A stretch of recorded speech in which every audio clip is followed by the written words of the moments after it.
Hello, it is a beautiful day of Flushing Meadows, and I am here to share some exciting news.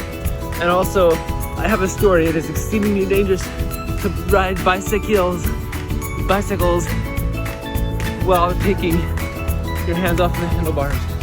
And I want to tell you a story directly here to illustrate the dangers. So I'll tell you the story at the end. See you later. I have some exciting news, as you may already have guessed by the title. And the news is I have found the answer to that riddle that has been troubling my mind since I was old enough to start thinking. What question is that? What is the riddle? Well, I'm glad you asked. The question that has been burning on my mind for years is, why did Jacob have a kink in his neck? Why did Jacob have a kink in his neck? And here, my friends, is the answer. Because this is the stone that he was trying to use for a pillow. If you don't get that, check out Genesis 28 in your Bible. And I do apologize. You may know this is a very low budget production. The real change that I'm making is I'm starting a new podcast. And all together we groan. Because if you're like me, you probably have at least half a dozen podcasts you're subscribed to and you don't listen to them all. And you know, isn't it really true that we are swamped with information and people sharing their voices and their opinions?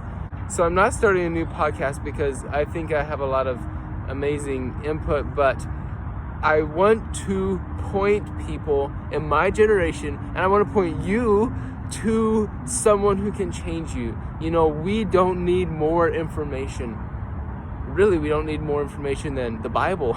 And certainly we don't need more information than is in the world today. But what we are deeply in need of is transformation. And that is true for every generation and for every individual. We need to be transformed, to be changed.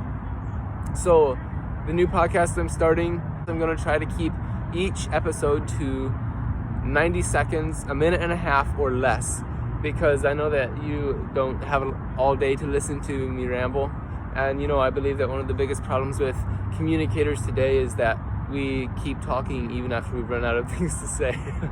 So I'd like to share on this podcast just short thoughts that point us to the one who can transform us, and maybe give it just practical ideas or suggestions for how to experience change and transformation.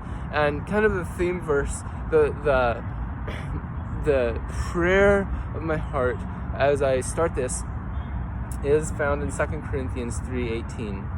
And here Paul says, "But we all, with unveiled faces, beholding as in a mirror the glory of the Lord, are being transformed into the same image from glory to glory, just as by the Spirit of the Lord." And friends, this is what I'm excited about. And so I invite you to go check it out. And if you think it's good, feel free to share it with people. Thanks for listening, and God bless you. So here's the story. As promised, let me get off my bike here before I crash and tell you about this. I was in this very park several months ago. I was biking, and it was a beautiful day. And I had a piece of trash with me, and I was biking past the trash can. And so I wanted to put the trash in the trash can, you know, logically. Well, I took my hands off of the handlebars, took hold of my piece of trash, and threw it just like a professional at the trash can. But unlike a professional, I missed the trash can. And I thought, well, I need to put that in the trash. So I quickly lunged for the handlebars. Now, little something you need to understand for understanding this story. For months, my brakes on my bike have been really bad, and I didn't feel like spending the money or taking the time to get them fixed. And so I was used to squeezing really hard on my brakes.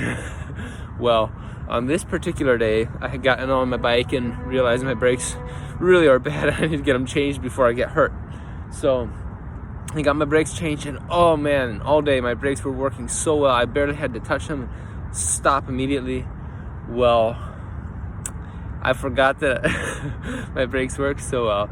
And so when I reached for my handlebars and squeezed the brakes, they worked very well. And my bike came to a complete stop, and my body didn't. And I was launched over the handlebars, and it was really quite exhilarating, you know. There's just nothing quite like flying through the free flowing air.